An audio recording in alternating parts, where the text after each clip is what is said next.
दोस्तों यूहन्ना आपकी खिदमत में हाजिर है। जैसा कि हमने अपनी पिछली वीडियोस में तनकीद और तनकीद की बुनियादी अक़साम पर जिक्र किया था, अब हम अपने मौजू की तरफ आते हैं जो तनकीद करने वाला है, यानी नकात के जो फ़राइज़ हैं वो कौन से होते हैं। यानी हमारा जो आज का मौजू है वो नकात के फ़राइज़ है।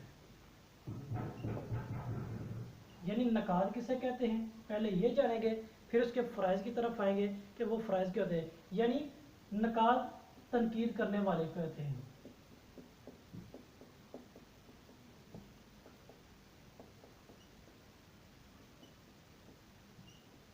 यानी ये चीज़ वाज़ेह हुई कि जो तनकीद करने वाला ना वो नकात कहलाता है। वो आप भी हो सकते हैं, वो कोई और भी हो सकते हैं, आपके दोस्त अहबाब जो तनकीद करना जानते हैं उसे नकात कहते हैं। अब आते हैं नकात के जो फ़राइज़, तनकीद जो करने वाला है ना उसके कौन से फ़राइज़ यानी उसकी रिस्पॉन्सिबिलिटी क्या होनी चाहिए कि ताकि वो एक नकात होने का जो पूरा हक अदा कर सके या उसको नकात कहा जा सके। यानी उसके मुख्तलिफ़ किस्म के जो असूल ज़वाबित है उसके लिए मुकर्रर किए गए हैं। उनमें सबसे पहला क्या है, जो वो क्या है उसका इल्म वसी हो। जो नकात है ना जो तनकीद करने वाला है उसमें सबसे पहला जो उसका असूल है उसका क्या है, उसका वसी इल्म हो जाए। ये नहीं है कि एक किताब पढ़ ली है तो अब क्या वो तनकीद करना शुरू कर देगी, वो नकात के लगे, लिहाजा नहीं, बल्कि वो जो फनपारा का जिसकी तनकीद की जा रही है करने वाला है उसके इर्द गिर्द माहौल, उसके ओल्ड ये उसका पुराना और नए हालात के पस मंज़र पे जानना ज़रूरी है। तो लिहाजा उसका इल्म क्या होना वो बेहद ज़रूरी है, वसी होना ज़रूरी है। फिर इसके बाद दूसरा क्या है वो है अदल से काम लें। अदल से काम लेना, क्योंकि जो तनकीद है ये अदल का दूसरा नाम यानी इंसाफ का। लिहाजा जो इंसाफ है ना अदल है उसके लिए बेहद ज़रूरी है। ये नहीं है कि वो अपनी पसंद को खातर में लाए, दूसरों की पसंद को खातर में ना लाए। लिहाजा जो फनपारा उसके पास मौजूद है उसको अदल से काम ले। जहाँ पे अच्छा है उसकी तारीफ़ करें, यहाँ पे अच्छा है, जहाँ पे बुरा है तो लिहाजा वहाँ पे बुरे की मेंशन भी कीजिए। हुस्न और कबाह दोनों का बराबर क्या है बयान करना लाजम है। अब तीसरे की बात करें वो क्या है गैर जानबदारी,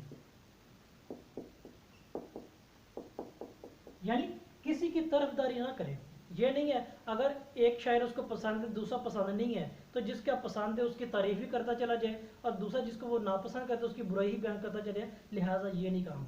लिहाजा उस नकात के लिए ज़रूरी है कि जो उसने अच्छा किया है, जो उसने अच्छा बयान किया है वो बराबर दोनों का लिहाज से बयान करना ज़रूरी है। यानी अच्छाई और बुराई दोनों को बराबर लेकर चलना क्या है वो ज़रूरी है। फिर नंबर 4 पे क्या है फनपारा जो भी उसके पास मौजूद है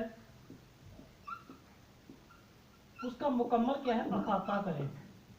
यानी फनपारा कोई भी तहरीर है उसके पास आई है, उसने उसकी तनकीद करनी है, ये नहीं उसकी 2-4 लाइनें पढ़ ली हैं, आहर से 2-4 लाइनें पढ़ ली हैं, दरमियाने से पढ़ ली हैं और उसका तनकीद करना शुरू कर दिया। लिहाजा ये करना चाहिए। उसके लिए ज़रूरी है कि उसके पहले लाइन के पहले हरफ से लेकर उसके आखिरी लाइन की आखिरी हरफ तक पढ़ना ज़रूरी है, उसका अहाता करना ज़रूरी है। अगर ये नहीं करता तो वो नकात कहलाने के हकदार नहीं है। फिर अगला क्या वो है वो मुतालिया का शौकीन होना चाहिए।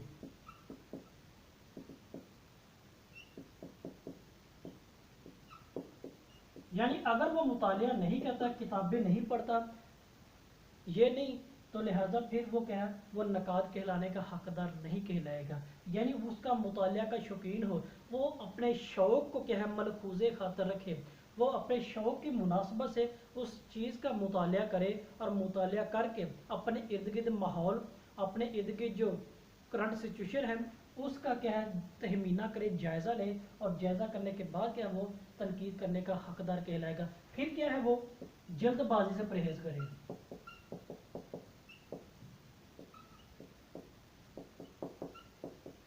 ये नहीं है कि एक आधे घंटे के अंदर 15 मिनट के अंदर 10 मिनट के अंदर क्या है वो किताब का क्या है फनपारे का क्या है जायज़ा ले लिया, लिहाजा हरगिज़ नहीं, ये जल्दबाजी नहीं करनी। बिल्कुल आराम से अपने जो मुकर्रर वक़्त है उस जो फनपारा उसके पास मौजूद है वक़्त के तकाज़ों के मुताबिक और जल्दबाजी से परहेज़ करते हुए क्या है उसका क्या है तनकीदी जायज़ा लेना ज़रूरी है। अगर वो जल्दबाजी करेगा क्या है अदल से काम नहीं होगा, गैर जानबदारी भी आ जाएगी। फिर लिहाजा यहाँ पे साबित हो जाएगा वो मुतालिया का शौकीन भी नहीं है।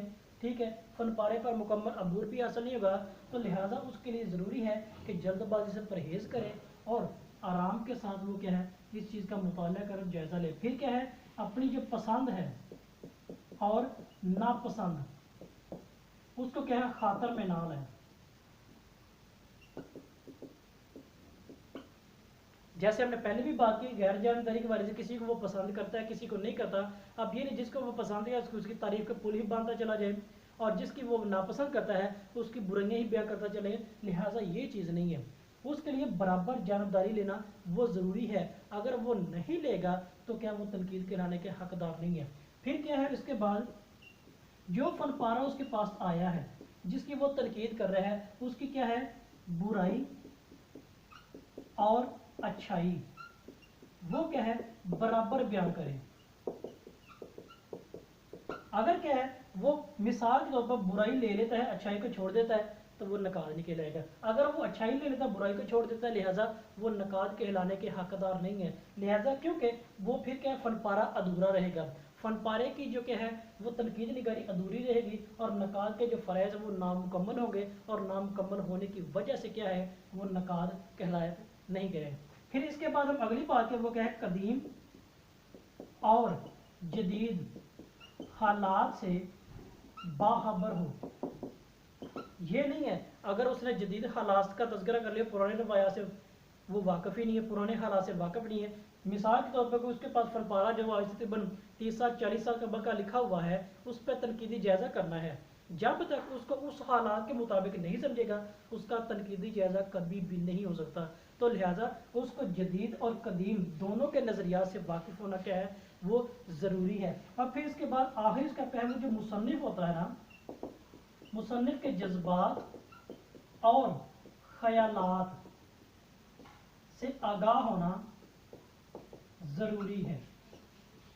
یعنی وہ جو مصنف جس کا فن پارہ تحریر کیا ہوا ہے وہ جو جس نے لکھا ہے اگر وہ اس کے جذبات اور خیالات سے واقف نہیں نا تو لہٰذا وہ کیا ہوگا وہ تنقیدی جائزہ کبھی بھی مکمل نہیں کر پائے گا، اس کا تنقیدی جائزہ ادھورا ہوگا.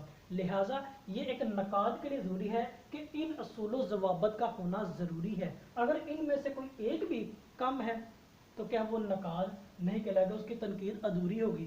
وہ فن پارہ جس کی تنقید کی جا رہی ہے وہ تنقید کے نامکمل کہلائے گی. لہٰذا ایک نقاد کے لیے ضروری ہے کہ ان اصول و ضوابط کا ہونا ضروری ہے تاکہ وہ اچھی تنقید کر سکے، ایک اچھا نقاد کہلائے اور تنقید کر کے لوگوں کو باخبر کرے. اگر آپ کو یہ ویڈیو پسند ہے اسے لائک اور شیئر ضرور کیجیے گا اور اپنی قیمتی رائے سے آگاہ کیجیے گا. آپ سب کا بہت شکریہ.